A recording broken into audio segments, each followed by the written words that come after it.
ನನ್ನೆಲ್ಲ ಪ್ರೀತಿಯ ಬಂಧುಗಳಿಗೆ ನಮಸ್ಕಾರ. ಯೂತ್ ಮೋಟಿವೇಶನ್ಸ್ ಕನ್ನಡ ಚಾನೆಲ್ಗೆ ನಿಮಗೆಲ್ಲರಿಗೂ ಪ್ರೀತಿಯ ಸ್ವಾಗತ. ಇವತ್ತಿನ ಕತೆ ಕೇವಲ ಕಾಲ್ಪನಿಕ ಕತೆ ಅಲ್ಲ ಸ್ನೇಹಿತರೆ. ಇವತ್ತಿನ ಕತೆ ಸ್ವಾಮಿ ವಿವೇಕಾನಂದರ ಕತೆ. ಒಬ್ಬನು ಮನಃಶಾಂತಿಯನ್ನು ಹುಡುಕಿಕೊಂಡು ವಿವಿಧ ಆಧ್ಯಾತ್ಮಿಕ ಗುರುಗಳು ಹೇಳಿದಂತೆ ವಿವಿಧ ರೀತಿಯಲ್ಲಿ ಪ್ರಯತ್ನಿಸುತ್ತಿದ್ದನು. ಅವನು ಒಮ್ಮೆ ಸ್ವಾಮಿ ವಿವೇಕಾನಂದರನ್ನು ಭೇಟಿಯಾಗಿ, ಸ್ವಾಮೀಜಿ, ನಾನು ಒಂದು ಮುಚ್ಚಿದ ಕೋಣೆಯಲ್ಲಿ ಗಂಟೆಗಟ್ಟಲೆ ಕುಳಿತು ಧ್ಯಾನ ಮಾಡುತ್ತೇನೆ, ಆದರೆ ನನಗೆ ಮನಃಶಾಂತಿ ಸಿಗುತ್ತಿಲ್ಲ ಎಂದು ಹೇಳುತ್ತಾನೆ. ಆಗ ಸ್ವಾಮಿ ವಿವೇಕಾನಂದರು, ಮೊಟ್ಟ ಮೊದಲು ನೀನು ನಿನ್ನ ಕೋಣೆಯ ಬಾಗಿಲನ್ನು ತೆರೆದಿಡು. ಅನಂತರ ಹೊರಗೆ ದುಃಖದಲ್ಲಿರುವವರನ್ನು, ಅನಾರೋಗ್ಯದಿಂದ ಬಳಲುವವರನ್ನು ಹಾಗೂ ಹಸಿದವರನ್ನು ನೋಡಿ ಅವರಿಗೆ ನಿನ್ನಿಂದ ಸಾಧ್ಯವಾದಷ್ಟು ಸಹಾಯ ಮಾಡು ಎಂದು ಹೇಳುತ್ತಾರೆ. ಆಗ ಆ ವ್ಯಕ್ತಿಯು ವಿವೇಕಾನಂದರಿಗೆ, ರೋಗಿಗಳ ಸೇವೆಯನ್ನು ಮಾಡುವುದರಿಂದ ನನಗೆ ರೋಗ ಬಂದರೆ ಏನು ಮಾಡಲಿ ಎಂದು ಕೇಳುತ್ತಾನೆ. ಅವನ ಈ ಸಂದೇಶವನ್ನು ಕೇಳಿ ಸ್ವಾಮಿ ವಿವೇಕಾನಂದರು, ನೀನು ಪ್ರತಿಯೊಂದು ಒಳ್ಳೆಯ ಕೆಲಸದಲ್ಲಿಯೂ ತಪ್ಪನ್ನು ಹುಡುಕುತ್ತಿರುವುದರಿಂದ ನಿನಗೆ ಮನಃಶಾಂತಿ ಸಿಗುತ್ತಿಲ್ಲ. ಶ್ರೇಷ್ಠ ಕಾರ್ಯವನ್ನು ಮಾಡಲು ಬಹಳ ತಡ ಮಾಡಬಾರದು, ಅಂತೆಯೇ ಅದರಲ್ಲಿ ತಪ್ಪು ಕಂಡುಹಿಡಿಯಬಾರದು. ಇದು ಮನಃಶಾಂತಿಯನ್ನು ಪಡೆಯುವ ಏಕೈಕ ಮಾಧ್ಯಮವಾಗಿದೆ ಎಂದು ಹೇಳುತ್ತಾರೆ. ನಮ್ಮಲ್ಲಿ ಅನೇಕರು ಇಂಥದ್ದೇ ನಡವಳಿಕೆಯನ್ನು ಹೊಂದಿದ್ದೀವಿ. ನಮ್ಮಲ್ಲಿ ಅನುಕೂಲ ಇರುತ್ತದೆ, ಹಣ ಇರುತ್ತದೆ, ಮತ್ತೊಬ್ಬರಿಗೆ ಸಹಾಯ ಮಾಡುವ ಒಳ್ಳೆ ಬುದ್ಧಿ ಇರುತ್ತದೆ. ಆದರೆ ನಮಗೆ ಇರುವ ಎಲ್ಲದರ ಬಗ್ಗೆ ಅಹಂ ಒಂದು ಹಿಡಿ ಜಾಸ್ತಿಯೇ ಇರುತ್ತದೆ. ಮತ್ತೊಬ್ಬರನ್ನು ಕಷ್ಟದಲ್ಲಿ ಕಂಡಾಗ, ಮತ್ತಾರಿಗೂ ಸಹಾಯ ಮಾಡುವಾಗ ನಮ್ಮ ಹಣದ ದರ್ಪ ಅಥವಾ ಅಧಿಕಾರದ ಗತ್ತು ಅಲ್ಲೆಲ್ಲೋ ಇಣುಕಿ ಬಿಡುತ್ತದೆ. ನಮ್ಮ ಮಾತಿನಿಂದ ನಾವು ಮಾಡುತ್ತಿರುವ ಉಪಕಾರವನ್ನು ಎತ್ತಿ ಹಿಡಿದು ಅಥವಾ ಅದರ ಬಗ್ಗೆ 4 ಜನರಿಗೆ ಡಂಗೂರ ಹೊಡೆದು ದೊಡ್ಡ ಸದ್ದು ಮಾಡುತ್ತೇವೆ.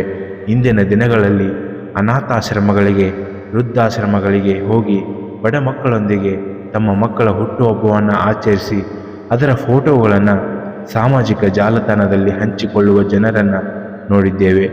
ನಿಜವಾಗಿಯೂ ನಾವು ಸೇವೆ, ಸಹಾಯ ಎಂದು ಮಾಡುವುದಾದರೆ ಅದರ ಪ್ರದರ್ಶನದ ಅಗತ್ಯವಿಲ್ಲ.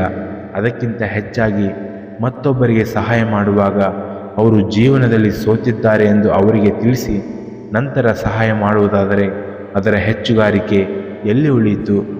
ಜೀವನದಲ್ಲಿ ಎಲ್ಲ ಸಂಬಂಧಗಳು ಬಹಳ ಸೂಕ್ಷ್ಮವಾಗಿರುತ್ತದೆ. ನಾವು ಮತ್ತೊಬ್ಬರಿಗೆ ಉಪಕಾರ ಮಾಡದಿದ್ದರೂ ಪರವಾಗಿಲ್ಲ, ಆದರೆ ಅವರ ಜೀವನದ ನಿರ್ಧಾರಗಳನ್ನು, ಅವರ ಸೋಲುಗಳನ್ನು, ಬೀಳುಗಳ ಬಗ್ಗೆ ಉಪೇಕ್ಷೆಯಿಂದ ಮಾತನಾಡುವ ಹಕ್ಕನ್ನು ನಮಗೆ ಯಾರೂ ಕೊಟ್ಟಿರುವುದಿಲ್ಲ.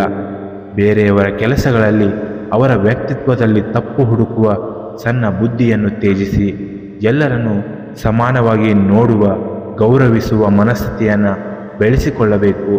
ಮತ್ತಾರು ಜೀವನದಲ್ಲಿ ತಪ್ಪು ನಿರ್ಧಾರಗಳನ್ನು ಮಾಡಿದ್ದಾರೆ, ಸೋತಿದ್ದಾರೆ ಎಂದರೆ ಅವರು ಬದುಕಲು ಅನರ್ಹರು ಎಂದನಲ್ಲ. ಇಂದು ಈ ಪರಿಸ್ಥಿತಿಯಲ್ಲಿ ಅವರಿಗೆ ಸೋಲಾಗಿದೆ, ನಾಳೆ ಅವರು ನಮಗಿಂತ ಚೆನ್ನಾಗಿ ಬದುಕುವ ಕ್ಷಮತೆ ಉಳ್ಳವರು. ಇಂದು ನಾವು ಚೆನ್ನಾಗಿ ಬದುಕಿದ್ದೀವಿ, ಯಶಸ್ಸು ಗಳಿಸಿದ್ದೇವೆ ಎಂದು ಬೇರೆಯವರ ಜೀವನದ ಬಗ್ಗೆ ಕೇವಲವಾಗಿ ಮಾತನಾಡುವುದು, ಅವರನ್ನು ಹಂಗಿಸುವುದು ಬೇಡ. ಎಲ್ಲರ ಬದುಕು ವಿಭಿನ್ನ, ವಿಶಿಷ್ಟವಾಗಿರುತ್ತದೆ. ಇಂದು ಕೆಳಗಿರುವವರು ನಾಳೆ ಮೇಲೆ ಬರಲೇಬೇಕು. ಮೇಲಿದ್ದಾಗ ತಗ್ಗಿ ಬಗ್ಗಿ ನಡೆಯುವವರು ಜೀವನದಲ್ಲಿ ಏನೇ ಬಂದರೂ ನಿಭಾಯಿಸುವ ಸ್ಥೈರ್ಯ ಉಳಿಸಿಕೊಳ್ಳುತ್ತಾರೆ. ಎಲ್ಲಕ್ಕಿಂತ ಹೆಚ್ಚಾಗಿ ಮನಃಶಾಂತಿ ಎನ್ನುವುದು ನಮ್ಮ ಕೈಲಾದಷ್ಟು ಸಹಾಯ ಮಾಡುತ್ತಾ, ಬೇರೆಯವರಿಗಾಗಿ ಮಿಡಿಯುತ್ತಾ, ಪ್ರಾಮಾಣಿಕತೆಯಿಂದ ಬದುಕಿದಾಗ ಮಾತ್ರ ದೊರೆಯುವಂತಹ ಒಂದು ಸ್ಥಿತಿ.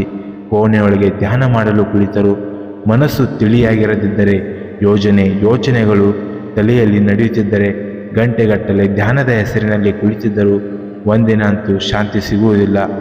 ಮನಸ್ಸು ತಿಳಿಯಾಗಿದ್ದಾಗ ಸಹಾನುಭೂತಿ, ಸಂತೃಪ್ತಿಯಿಂದ ತುಂಬಿದ್ದಾಗ ಸಂತೆಯಲ್ಲಿ ಕುಳಿತಿದ್ದರೂ ಧ್ಯಾನಸ್ಥರಾಗಬಹುದು, ಮನಃಶಾಂತಿ ಕಾಣಬಹುದು.